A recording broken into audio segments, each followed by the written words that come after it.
तो hello friends, welcome back to another new video. तो इस वीडियो में मैं डिटेल में बात करने वाला हूँ Walchand college of engineering Sangli के बारे में।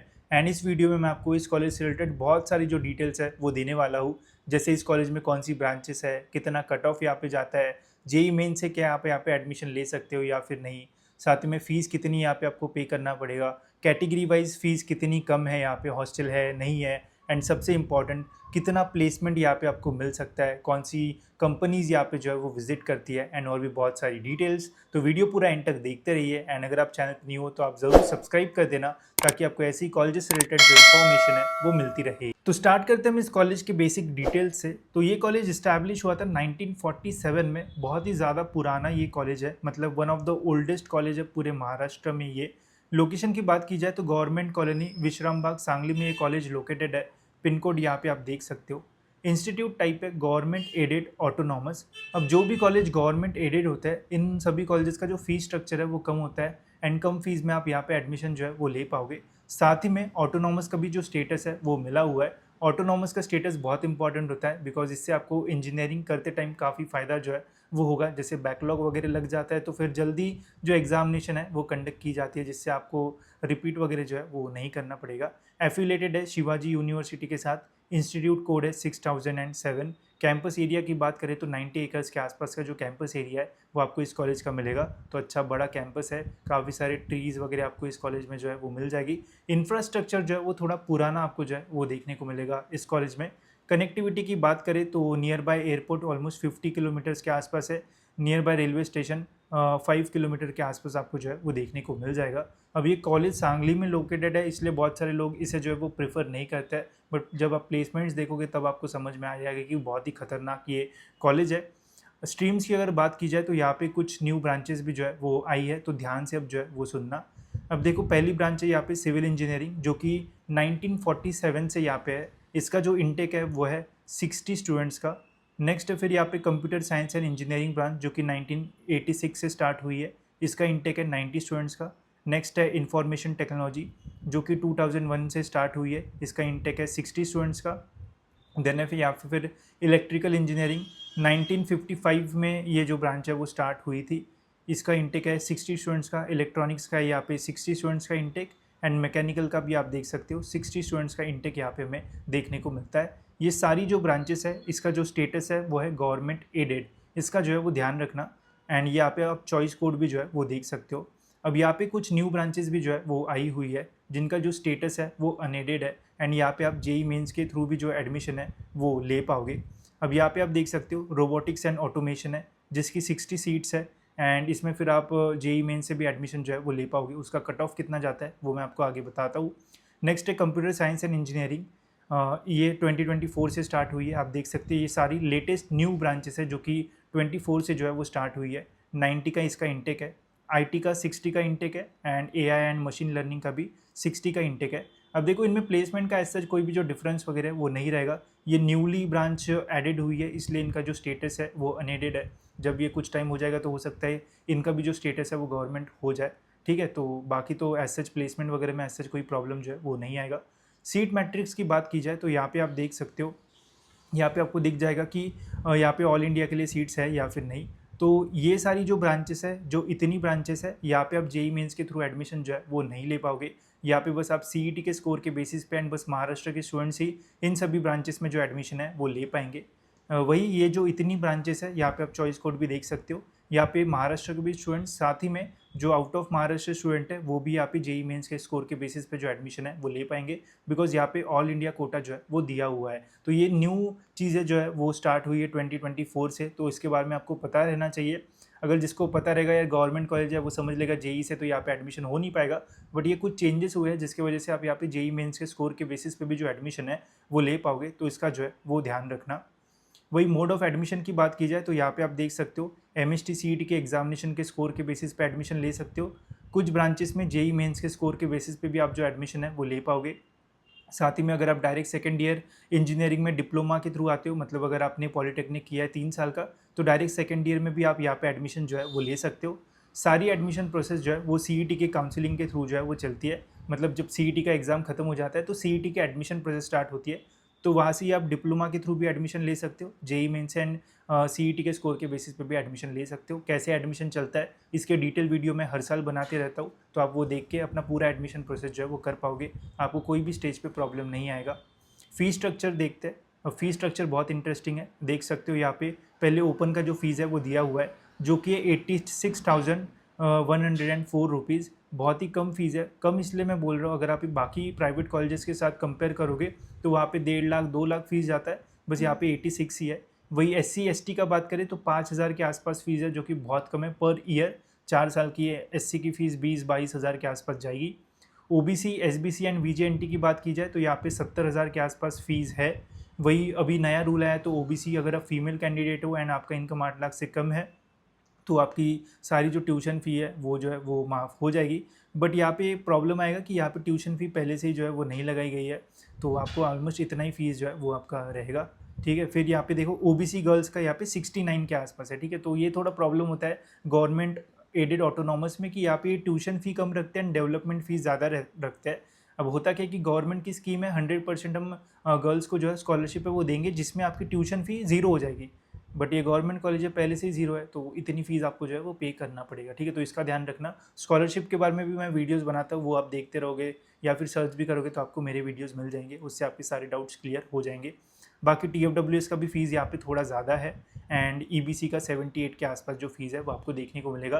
तो सबसे कम SC का फ़ीस है, बाकी कैटेगरीज़ का फिर सारा जो फ़ीस है वो आसपास ही है, बहुत बड़ा डिफरेंस नहीं है। 4 साल की इंजीनियरिंग अगर आप यहाँ पे ओपन कैटेगरी से करते हो तो ऑलमोस्ट 3.5 लाख के आसपास का जो खर्चा है वो यहाँ पे आपको होगा। तो इतना आपको मैक्स खर्चा हो सकता है। बाकी कैटेगरी स्टूडेंट हो तो और भी कम पैसे में यहाँ पे आपकी इंजीनियरिंग हो जाएगी। अब बात करते हैं सबसे इंपॉर्टेंट फैक्टर के बारे में, जो कि इस कॉलेज के प्लेसमेंट्स इस कॉलेज में आपको एकदम नेक्स्ट लेवल के जो है वो मिलेंगे। अब ध्यान रखना कि जो न्यू ब्रांचेस आई है वो 2024 से ही जो है वो स्टार्ट हुई है, तो इनका प्लेसमेंट अभी तक जो है वो नहीं आया। इनका प्लेसमेंट 27-28 में जो है वो आएगा। तो अभी भी हमारे पास जो रिकॉर्ड्स है वो जो पहले की ब्रांचेस है उनके ही है। जैसे कंप्यूटर साइंस की बात करें तो 102 स्टूडेंट्स ने एनरोल किया था, जिसमें 88 स्टूडेंट्स प्लेस हो गए थे। जो प्लेसमेंट है परसेंटेज हुआ है 86%, जो कि बहुत अच्छा है। बहुत सारे टॉप कॉलेजेस में इसके आसपास जो है वो जाने के चांसेस रहते हैं, बाकी तो 90% कॉलेजेस इसके नीचे ही जो है वो रहेंगे। IT का आप देख सकते हो 70 लोगों ने अप्लाई किया, 60 स्टूडेंट्स का यहाँ पे प्लेसमेंट हो गया। इलेक्ट्रॉनिक्स 67 लोगों ने अप्लाई किया, 46 बच्चों का प्लेसमेंट हो गया। इलेक्ट्रिकल 68 स्टूडेंट्स ने अप्लाई किया, 51 का हो गया। फिर मैकेनिकल एंड सिविल का भी यहाँ पे ओवरऑल आपको डिसेंट जो प्लेसमेंट है वो देखने को मिलेगा एज़ कम्पेयर टू बाकी कॉलेजेस। तो ओवरऑल यहाँ पे जो प्लेसमेंट है वो है 80%, जो कि बहुत अच्छा है।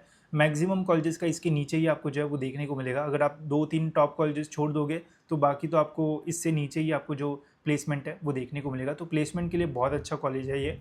कौन सी कंपनीज़ यहाँ पे आती है तो देखो, ये जो अपडेटेड प्लेसमेंट्स यहाँ पे आपको देखने को मिलेंगे। मैं काफ़ी सारे कॉलेजेस देखते रहता हूँ, ये मुझे इकलौता कॉलेज मिला जहाँ पे आपको 24-25 के प्लेसमेंट रिकॉर्ड्स देखने को मिलेंगे। मैक्सिमम कॉलेजेस ने तो यहाँ पे अपडेट ही नहीं किया है। अब वो क्यों नहीं किया है वो कॉलेजेस को पता, बट 24-25 में प्लेसमेंट्स कम हुए हैं ऐसा काफ़ी सारे लोग बोल रहे हैं, बट इन्होंने अपडेट किया हुआ है, जो कि बहुत अच्छी बात है। एंड यहाँ पे आप देख सकते हो काफ़ी सारी बड़ी बड़ी कंपनीज़ यहाँ पे आपको देखने को मिलेगी। CRED, Google, Microsoft, Amazon, CoinSwitch, Wayfair, Cadence, Deutsche Bank and 60 LPA, 55 LPA, ऐसी भी कंपनीज़ यहाँ पे जो है वो आती है। बट यहाँ पे आपको ये तो मिलेगी ही, बट मेजॉरिटी स्टूडेंट्स को जो है वो ये सारी कंपनीज़ में प्लेसमेंट नहीं मिलता है। बिकॉज होता क्या है कि ये एक आधी ऑफर जो है वो लेके आती है, तो पूरे कॉलेज में एक ही बच्चे को जो प्लेसमेंट है वो 60 लाख, 50 लाख या फिर 40 लाख का जो है वो मिलता है। तो ये हार्श रियलिटी है इंजीनियरिंग की। बहुत सारे कॉलेज बोलते हैं कि हमारे इधर 50 लाख का पैकेज गया था पता है, बट वो 500 में से बस एक ही स्टूडेंट को जो है वो मिलता है। तो आपकी हमेशा जो फोकस है वो हाईएस्ट पैकेज पे जो है वो नहीं रहना चाहिए। जनरली एवरेज पैकेज आपको जो है वो कॉलेज का देखना चाहिए। तो यहाँ पे आपको एवरेज में 20 से लेके तो 10 LPA वाली भी काफ़ी सारी जो कंपनीज़ है वो देखने को मिलेगी, जो कि प्लस पॉइंट है इस कॉलेज का। एंड यहाँ पे आपके मैक्सिमम स्टूडेंट्स जो है वो प्लेस होते हुए आपको जो है वो देखने को मिलेंगे। जैसे आप देख सकते हो UBS बिजनेस सॉल्यूशन में 14.5 लाख पे 18 लोगों का प्लेसमेंट हुआ। तो ऐसा इन कंपनीज़ में ज़्यादा लोगों का प्लेसमेंट होता है, तो ये आपको जो है वो ज़्यादा देखना चाहिए, ना कि ये तो ठीक है कि आपको अपॉर्चुनिटीज़ देखने को मिलेगी कि हाँ यार अच्छी कंपनीज आती है, बट मैक्सिमम स्टूडेंट्स का यहाँ पे जो है वो नहीं हो पाता है। अगर आपका होता है तो बहुत बढ़िया, अगर नहीं होता है तो भी यहाँ पे आपको काफ़ी अच्छी अच्छी कंपनीज प्लेसमेंट्स के लिए जो है वो देखने को मिल जाएगी, जो कि एक प्लस पॉइंट है। यहाँ पे और भी बहुत सारी कंपनीज थी, बट जो भी टॉप थी वो मैंने यहाँ पे डाल रखी है। अगर आपको और देखना है तो आप कॉलेज के वेबसाइट पर जाके जो है वो विजिट कर सकते हो। अब बात करते हैं सबसे इंपॉर्टेंट इस कॉलेज के कट ऑफ्स के बारे में कि कितने परसेंटाइल पे यहाँ पे आपको एडमिशन जो है वो मिल सकता है। तो यह है सिविल इंजीनियरिंग का कैप राउंड 1 का ओपन का कट ऑफ। अगर आपको कैटेगरी वाइज कट ऑफ देखना है तो पहले ही मैंने वीडियो जो है वो बना रखा है, वो जाके आप जो है वो देख सकते हो। 96.74 परसेंटाइल पे क्लोज हुआ था। रैंक की अगर बात की जाए तो 10,000 रैंक। अगर इस साल आपका ओपन कैटेगरी में 10,000 या फिर उससे नीचे रैंक रहता है तो आपको आराम से सिविल में एडमिशन जो है वो इस कॉलेज में मिल जाएगा। एंड सबसे ज़्यादा कट ऑफ ओपन में ही जाता है, तो अगर आपका कोई कैटेगरी का कट ऑफ होगा तो भी आप इसे रेफर करके समझ सकते हो कि इतना मिनिमम मैक्स तो रहना ही चाहिए। उसके नीचे अगर 10,000 के नीचे रहेगा आपका तो आराम से सिविल कोई भी कैटेगरी में आपको मिल जाएगा। कंप्यूटर की बात करें तो 99.43 टॉपेस्ट कॉलेज, जो बेस्ट कॉलेज होते हैं वहाँ पे इतना कट ऑफ जाता है, ये भी उन्हीं में से एक है। 1500 के आसपास रैंक है यहाँ पे ओपन का। कैटेगरी में थोड़ा कम आपको जो है वो देखने को मिलेगा। फिर computer science and engineering unaided, मतलब यहाँ पे आप जेई मेन से भी एडमिशन ले सकते हो। उसका कट ऑफ मैं आपको दिखाता हूँ। इसका आप देख सकते हो कट ऑफ 99.07, 2588 रैंक। इलेक्ट्रिकल का यहाँ पे 2077, 97.96 परसेंटाइल। इलेक्ट्रॉनिक इंजीनियरिंग का देख सकते हो 3654, 98.73 परसेंटाइल। मैकेनिकल का 97.71। रोबोटिक्स एंड ऑटोमेशन यहाँ पे भी आप जेई मेन से ले पाओगे 98.15 परसेंटाइल। फिर आईटी का 99.15, IT unaided 98.88 and AI and machine learning 98.71 percentile. ठीक है, तो इतना आप याद रख लो। बाकी अगर आपको डिटेल में कट ऑफ्स देखना है तो आप जो सीईटी की कट ऑफ लिस्ट है उससे भी आप जो है वो देख पाओगे। साथ ही में हमने आपके लिए जो महाराष्ट्र में जितने भी इंजीनियरिंग कॉलेजेस है उनकी एक लिस्ट जो है वो बना रखी है। इसमें आपको महाराष्ट्र के सारे इंजीनियरिंग कॉलेजेस मिलेंगे, right from high cut off से लेके तो लो कट ऑफ तक। अगर आपको 90 के आसपास परसेंटाइल है तो यहाँ पे आप इजीली देख पाओगे कि कौन सा ऐसा कॉलेज है जिनका 90 के आसपास कट ऑफ जो है वो जाता है, एंड यहाँ से आप इजीली कॉलेजेस को जो है वो शॉर्टलिस्ट कर पाओगे। सपोज करते हैं यहाँ पे ये कॉलेज है, जैसे यहाँ पे है ये यशवंतराव चौहान कॉलेज, जो कि वाईसीसी भी बोला जाता है जिसे। तो इसका आप नाम कॉपी कर लो, Ctrl+F दबा दो, Ctrl+V दबा दो, तो ये कॉलेज का आपको डिटेल में सभी ब्रांचेस का कट ऑफ यहाँ पे जो है वो देखने को मिल जाएगा। तो इससे बहुत आसान हो जाता है कॉलेजेस को फाइंड करना, एंड इजीली आप कॉलेजेस जो है वो देख पाओगे। साथ ही में बस आपको 10-12 कॉलेजेस शॉर्टलिस्ट करना है आपके परसेंटाइल के आसपास। यहाँ पे सीएस के कट ऑफ है जो कि सबसे ज़्यादा जाता है, मतलब बाकी ब्रांचेस इस कॉलेज में इससे कम ही कट ऑफ रहेगा। ठीक है, तो वो आप यहाँ से शॉर्टलिस्ट कर लो, कॉलेज का नाम कॉपी कर लो, पेस्ट कर लो, आपको डिटेल में सारे कट ऑफ्स देखने को मिल जाएंगे। वही यहाँ पे हमने डिस्ट्रिक्ट वाइज भी डाल दिया। अगर आपको मुंबई के ही कॉलेजेस देखना है तो मुंबई पे क्लिक कर लो, सारे मुंबई के इंजीनियरिंग कॉलेजेस ओपन हो जाएंगे। यहाँ से कुछ कॉलेजेस शॉर्टलिस्ट कर लो जो कि आपके कट ऑफ के आसपास है, एंड फिर Ctrl+C एंड Ctrl+V करते करते आप आराम से सारे कॉलेजेस का डिटेल में जो कट ऑफ है वो देख पाओगे। तो इसकी लिंक डिस्क्रिप्शन में, वहाँ से आप इसका एक्सेस जो है वो ले सकते हो। अब बढ़ते इस कॉलेज के जेई मेंस की कट ऑफ की ओर। अब ये कट ऑफ्स काफ़ी कम लोगों को पता होगी बिकॉज 2024 में ही ये न्यू ब्रांचेस जो है वो ऐड हुई है। तो अगर आपको जेई मेंस में अच्छा परसेंटाइल मिला है तो ये कॉलेज आपके फोकस में रहना चाहिए। कंप्यूटर साइंस एंड इंजीनियरिंग जो अनएडेड ब्रांच है उसका कट ऑफ है 97.44 परसेंटाइल। रोबोटिक्स एंड ऑटोमेशन का यहाँ पे 95.12 परसेंटाइल। आईटी का यहाँ पे 98.88 percentile, and machine learning and AI का यहाँ पे 96.32 परसेंटाइल। बट ये कॉलेज वर्थ इट है गाइस। जेई मेंस में आपको थोड़ा यहाँ पे जो है वो डिस्काउंट मिलता है परसेंटाइल में। आप देखो एमएसटी सीईटी का ज़्यादा है एंड जेई मेंस का थोड़ा कम है, बट इससे आपको फ़ायदा हो सकता है। क्या पता अगर ये कॉलेज आपको मिल गया तो हो सकता है आपकी लाइफ पूरी जो है वो सेट हो सकती है। तो कट ऑफ तो काफ़ी ज़्यादा है, बट वही अगर आपको अच्छा परसेंटाइल है तो ये कॉलेज आपका टारगेट में जो है वो रहना चाहिए। काफ़ी बढ़िया ये कॉलेज है। अब बात करते हैं हॉस्टल फैसिलिटीज़ के बारे में। तो हॉस्टल में यहाँ पे बॉयज़ एंड गर्ल्स हॉस्टल है। हॉस्टल आपको जो है वो मेरिट बेसिस पे ही जो है वो मिलेगा। फ़ीस जो है वो जितना मैंने सर्च किया तो 16 से 20,000 के बीच में यहाँ पे फ़ी स्ट्रक्चर है, बट आपको एक बार कंफर्म करना पड़ेगा बिकॉज डेटा यहाँ पे इनके वेबसाइट पे जो है वो अपडेटेड नहीं था। तो कॉलेज में जाके आप एक बार जो है वो बस इसे कंफर्म कर लेना। एंड मेस आपको जो है वो पर मंथ 1500 से 2,000 रुपये पर मंथ आपको यहाँ पे खाना मिल जाएगा। अब ये चीज़ होगी कि खाना इतना सही या फिर वो तो आपको जाके ही पता चलेगा। मैंने तो टेस्ट नहीं किया है, बट ट्राई करूँगा, अगर जाना हुआ तो यहाँ पे मैं आपको हॉस्टल फैसिलिटीज़ दिखा दूँगा। बट यहाँ पे आपको हॉस्टल मिल जाएगा, बस वही कि रूम्स वगैरह कैसे रहेंगे वो आपको जाके देखना पड़ेगा एंड फिर आप डिसीजन जो है वो ले सकते हो। बाकी कट ऑफ की लिस्ट आपको डिस्क्रिप्शन में मिल जाएगी, वहाँ से अगर आप देखोगे तो और इजीली आपको ये भी पता चलेगा कि वालचंद के ऊपर, वालचंद के नीचे ऐसे कौन से कॉलेजेस है जो हम टारगेट कर सकते हैं एंड उसके अंदर आपको जेई मेंस का भी कट ऑफ मिल जाएगा, तो आराम से सारी चीज़ें आप जो है वो चेक कर पाओगे। तो फाइनल वर्डिक्ट की बात करते हैं तो देखो यार, ये मुझे कॉलेज जो है वो बहुत ज़्यादा पसंद है, तो आप ज़रूर इस कॉलेज के लिए जो है वो जा सकते हो। प्लेसमेंट्स बहुत बढ़िया है, काफ़ी सारे टॉप कॉलेजेस के आसपास ये इसके प्लेसमेंट जो है वो जाते हैं, जैसे COEP, VGTI, PICT, उससे भी थोड़े थोड़े बेटर प्लेसमेंट जो है वो यहाँ पे कभी हो जाते हैं, तो काफ़ी टक्कर देता है ये कॉलेज। फीस भी ओवरऑल जो है वो इतना ज़्यादा नहीं है, बस कट ऑफ जो है वो हाई है इस कॉलेज के। प्रोज़ की बात करें तो प्रोज़ ही प्रोज़ है, काफ़ी सारी चीज़ें यहाँ पे जो है वो अच्छी है। कॉन्स की अगर बात की जाए तो एक ही चीज़ मुझे लगती है, जैसे मुंबई पुणे में जो कॉलेजेस होते हैं तो उससे स्टूडेंट को जो है वो हैपनिंग बहुत लगता है कि यार पास में ही जो है वो क्लब्स है, पास में ही बहुत सारी घूमने की जगह है, या फिर काफ़ी मतलब ऐसा एकदम वाइब आता है कि यार पुणे मुंबई ऐसा बोलने में सही लगता है। एंड काफ़ी सारे लोग तो यार सांगली में कौन जाएगा, तो देखो यार अगर आपको पढ़ने जाना है तो बहुत बढ़िया ये कॉलेज है, प्लेसमेंट्स बहुत बढ़िया मिलेगी। ये मत सोचो कि मुंबई पुणे ही जाना है मुझे, अगर आपको बढ़िया परसेंटाइल मिला है, 4 साल अगर सही पढ़ाई करोगे तो फिर मुंबई पुणे के आप फॉरेन में भी जाके अपनी जो जॉब है वो कर पाओगे, तो ऐसा ये कॉलेज है।